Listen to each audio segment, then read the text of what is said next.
Good morning. I came to my favorite dock to watch the sunrise this morning. I came here yesterday and there was a lot of people already on the dock. So I decided to kind of go off path and try to find a more secluded spot.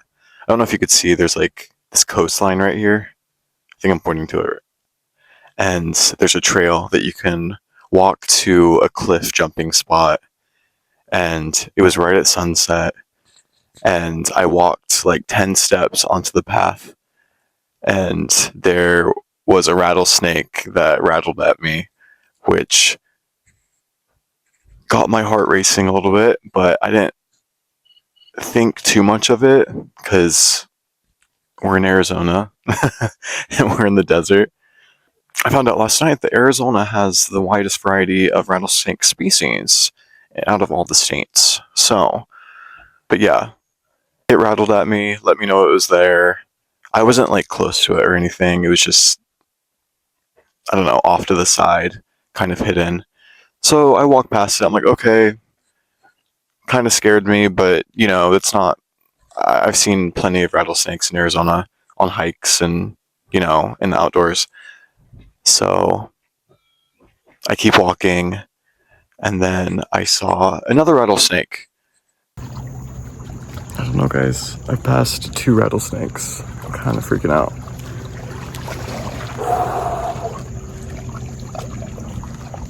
Should I press forward or go back? Is that a sign? I don't know. I've never seen that many rattlesnakes out here. And this one was coming out of its burrow and like crossing right in front of me, which was also scary. So I was like, okay, I'm already halfway there. Do I keep going? Do I just try to get there? Or do I turn around? I was like, okay, I'll just try to get there. I'm almost there. And then there is a vulture circling me. I am not dead. Thank you very much. I know it's early, but I'm not dead. After I saw the second rattlesnake, I was like super paranoid, and so I had my flashlight out, and I was like looking everywhere before I made any steps, just to make sure that I didn't accidentally sneak up on one. Because I feel like rattlesnakes they're pretty shy for the most part, but if you scare one or you step on one accidentally, like obviously they're gonna protect themselves and bite you. Um, but rattlesnakes aren't like trying to bite humans. They're pretty chill as far as snakes go. I feel like they rattle to let you know, like, hey, I'm here. Don't fuck with me, which I appreciate. Thank you. But yeah, there was like this really like overgrown bushy area, like the last stretch that I had to get to this like cliff jumping spot, and I'll insert the video here. But then I saw a big rattlesnake stretched along the path that I had, right in front of where I had to go. What do they say, that bad things come in threes or whatever? I don't know. I just took that third rattlesnake as like, okay, I'm not even gonna enjoy sitting in this spot if I'm worried that there's gonna be a rattlesnake like creeping up on me or something. Also, I saw a tarantula, and also I saw two smaller snakes. I think one was a gardener snake. I don't know, but yeah, Arizona wilderness at sunset is crazy. I've never seen that many snakes in one time. At one time, I think a lot of people would have turned around after the first snake, and maybe that was the better choice. But I don't know. I'm kind of stubborn, and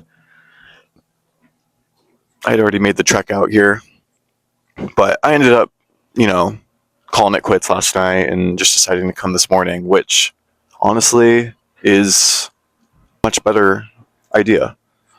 There's like no one here. It's just fishermen going by, making these waves, and I'm like, whoa. But I have this whole place to myself, which is awesome. Yesterday was the summer solstice, and I don't know much about the summer solstice. But what came to my mind was I want to burn bay leaves. I want to do that today. I brought my journal as well and a book. I brought some Oracle cards that my friend Olivia got me this week, which was super nice. It's super cute. Super me. The outdoors Oracle. I love it. I'm excited to play around with this one. And yeah, I think I'm going to jump into the lake as well. Because that sounds refreshing and fun. And I love jumping into the lake. One of these days, I gotta bring a fishing pole and go fishing. I feel like that would be fun.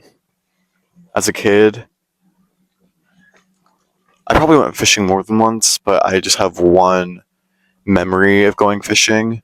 And I had a Shrek fishing pole, and I was with like a bunch of adults. I think I was the only kid there. And I caught the most fish with my little dinky Shrek fishing pole. Even their big rig fishing poles didn't catch as much as me. So if you find a Shrek fishing pole at a Walmart, get that one. I think I want to recreate that memory. I want to go see if they sell like kid fishing poles and then go fishing.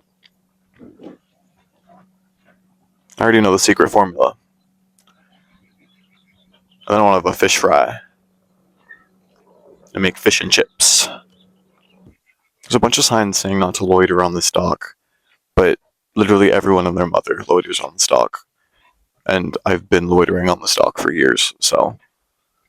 Do you think the rattlesnakes have gone to bed? Probably. I would be nocturnal too if I lived in Arizona. It's too damn hot. It is too damn hot in the day.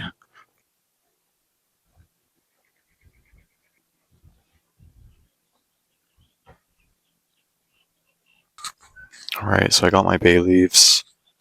My McCormick bay leaves. They smell good. They smell like eucalyptus leaves. I remember these being kind of hard to burn or write on. I got one of those Sharpie pens, so we'll see. I think the thought of this ritual is to write things you want to release onto the bay leaves and then burn them. And then I usually throw them into the lake because it makes a nice tss sound.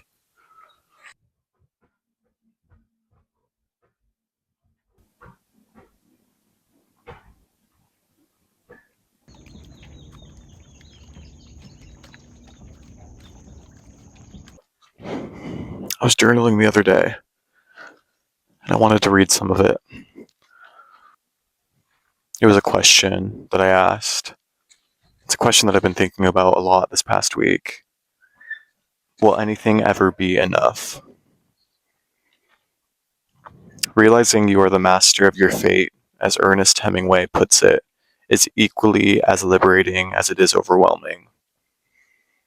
I've noticed lately how quickly my mind adapts and fixates on a new goal, constantly moving the goalposts and keeping acceptance out of arm's reach. Once I lose 15 pounds, turns into once I lose 30. Once I move out of my childhood home turns into once I move internationally. The once I get here thoughts stretch to all areas of my life. This week, a thought keeps popping into my head. Will anything ever be enough? All these things I wish into my life, how long until I adapt and want something bigger? If I got the six pack, better jawline, how long until I find something else I want to improve? If I got the dream job and money, how long until I want more? It fascinates me the speed at which my mind rushes to find something else to fixate on and try to improve. In my own healing journey, I've seen the more I try to fix myself, the farther I get from making progress. Trying to better myself has tipped into rejecting myself on multiple occasions. But on the other hand, the less I try to force discipline and control, change becomes easier. Maybe all I have to do is show up in my own life. Maybe I don't have to be anyone but myself. Maybe I'm worthy right in this very moment. Maybe I don't have to postpone happiness anymore. I don't really have an answer to that question. I don't really have a solution to if anything will ever be enough, or if my mind will constantly be dissatisfied. I think sometimes I get too fixated on the big milestones. And I think sometimes I live in a fantasy more than I live in my own life. I have this fantasy of what life could be like in Australia and the people I could meet and the travel I could do and the videos I could make.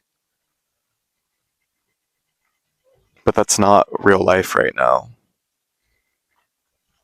I'm in Arizona and I kind of do this in a lot of areas of my life where I dream about what my life could look like, whether it's with a partner or having a certain career or having a certain amount of money or notoriety, all these things, right?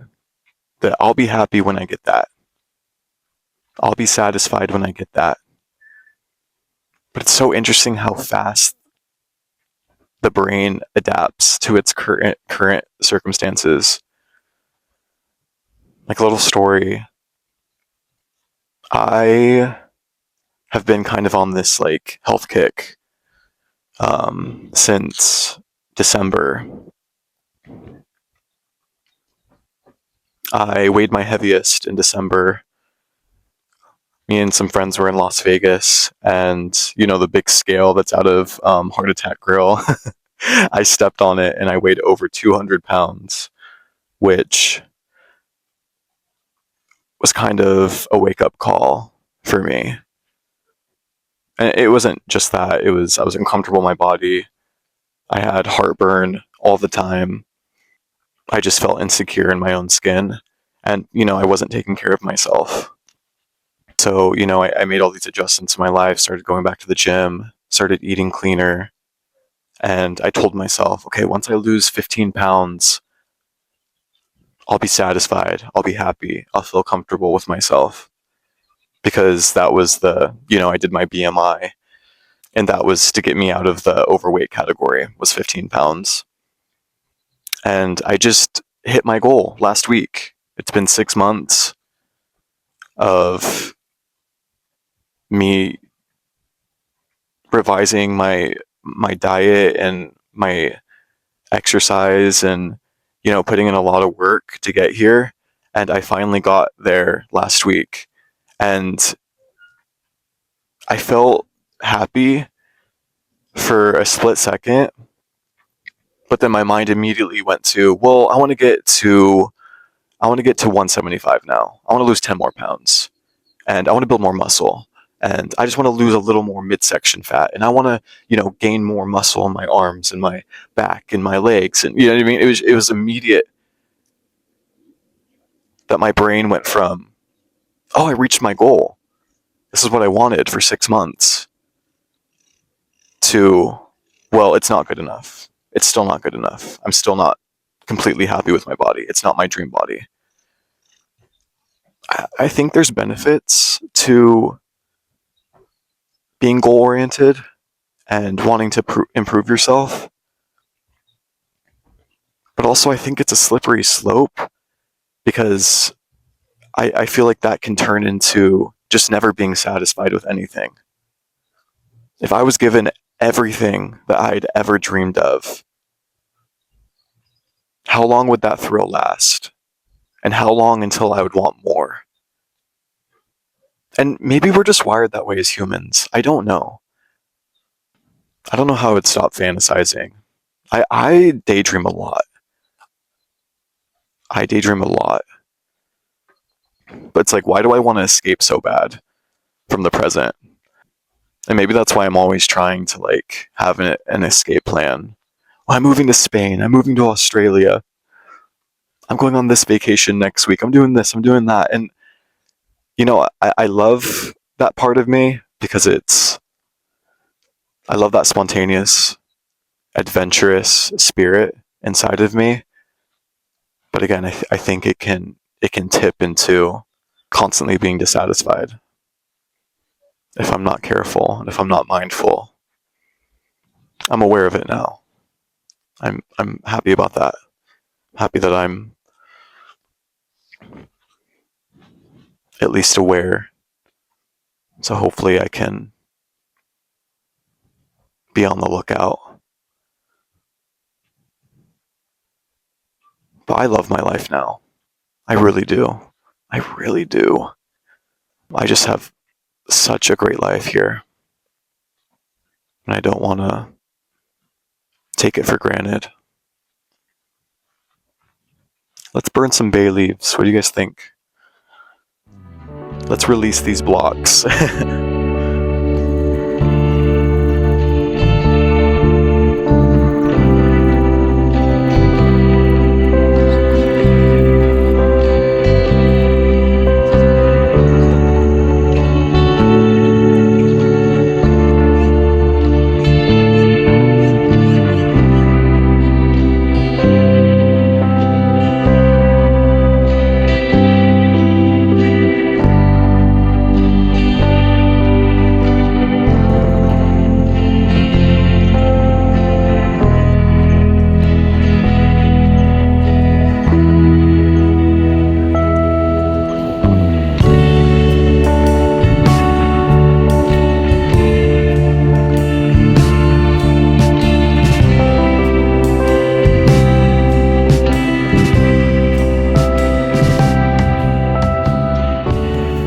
I'm sitting here thinking of my grandpa. Because my grandpa used to take us to the lake. And before he passed away, he told me he would get me up on the slalom ski.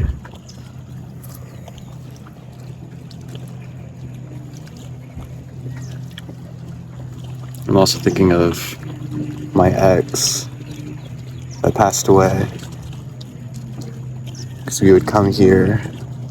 We actually carved her name into this dog. I don't know where it is anymore. I don't think it's here anymore, but... And we would burn bay leaves here.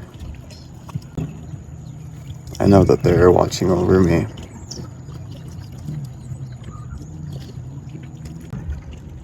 This is like an example of not having to wait till the milestones to make life special. I feel like I'm on vacation right now. Sit next to the lake and watching people wakeboard and ski and jet ski. It's really fun. Jumping into the water, being a kid.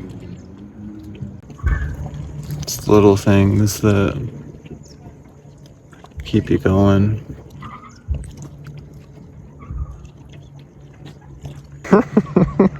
I was just looking at the clouds and like making shapes like people do as kids. Tell me you do not see this big cross in the middle of the clouds right here. Like, what is that? Why is that trying to tell me? Is that trying to tell me to find Jesus? Ugh. I'm sorry, Jesus. Can I just have some fun today? Good night. Why is he always hanging over my head like this? I'll find you another day. I'll find you another day, I promise. I like Jesus. I'm chill with Jesus. I don't think I have an issue with Jesus.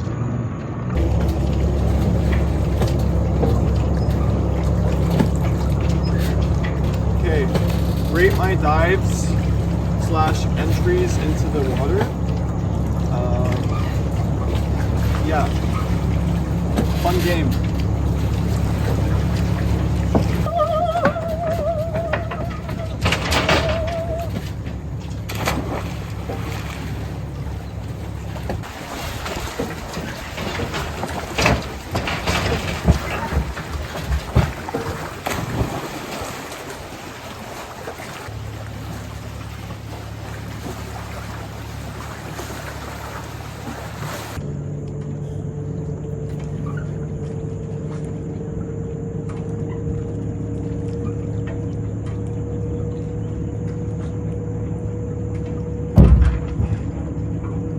To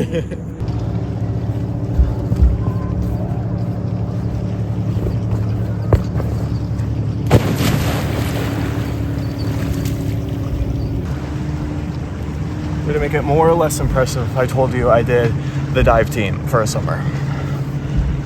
After officially ending my career, after I hit my head on the on the diving board, attempting to do a backflip. I'm going to. No, I can't. Oh, I'm so scared. I'm going to redeem myself.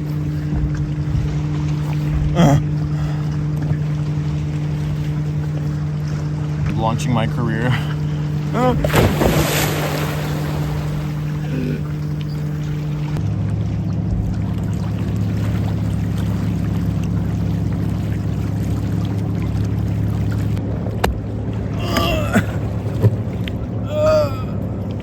Oh no. Oh no, guys.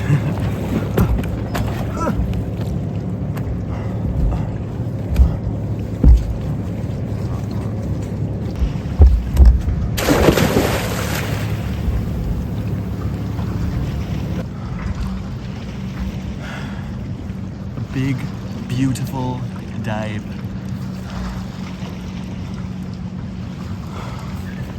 Do you think I can make donuts?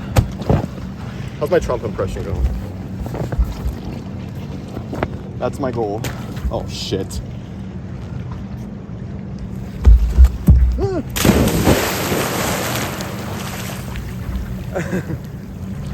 It was too far.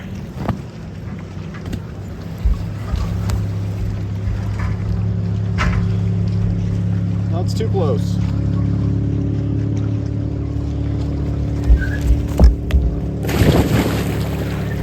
Never doubt how much 379, how much fun 379 can get you.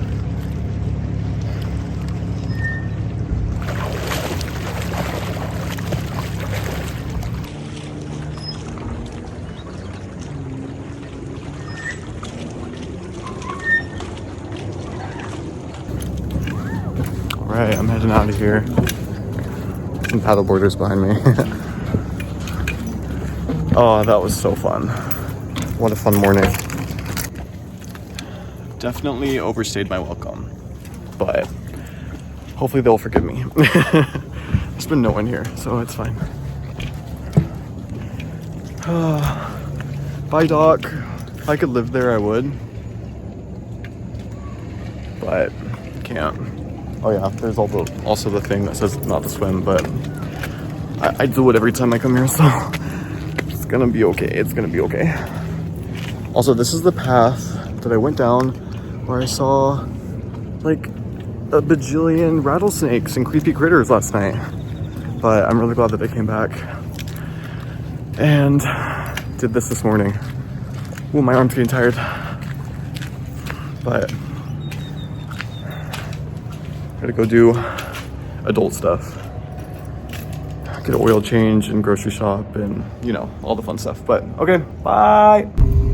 And no oil change guy needs to ask any questions about what's going on back here.